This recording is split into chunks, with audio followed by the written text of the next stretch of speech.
Hi everybody, it's Sylvia Garcia, your Congresswoman, and I've been home all week.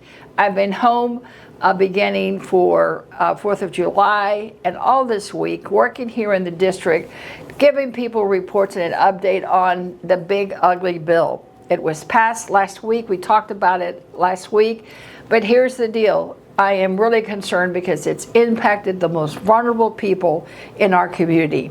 First, let me thank all the seniors at Magnolia Community Center, Denver Harbor Center, Settegast Park, St. Patrick's Church, and MD Anderson Y for giving me such a warm welcome this week. I went to all these centers to talk to seniors who are so concerned about their Social Security, their Medicare, the Medicaid, the food program for their grandbabies, the programs for their children and nieces and nephews that may be disabled. And they have reason to be concerned because the big ugly bill hurts all of them.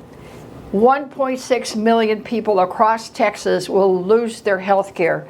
In the country, 17 million Americans will be uninsured. 17 million.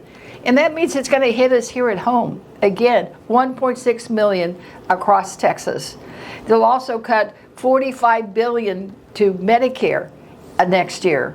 Those cuts may not result in people being off of Medicare, but it may result in higher premiums, higher deductibles, changes on what they can and can't do. And here's another part. SNAP, the old food stamp program. It's about helping people put food on the table. 19,000 people will lose their SNAP benefits here in our district. That's our neighbors. That's our neighbors' children. It's people who are seniors and veterans who just need that extra help to put food on the table. They'll also lose the programs at school for the breakfast and lunch nutrition programs. That's just feeding hungry kids. Who would take food away from hungry kids? Well, the man in the White House and the big ugly bill. That's who. So we continue to fight. These cuts will hurt us. Some of them will be implemented very soon, some later.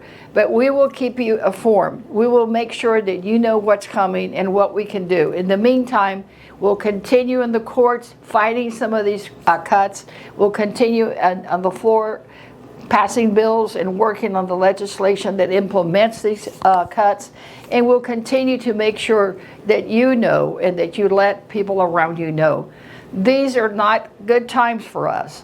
But I know that working together, keeping faith and keeping hope in what we're doing, we will be able to overcome this. We just have to press on, and you know that I will not stop fighting for you until my last breath. So God bless, have a good weekend, stay safe, and be cool.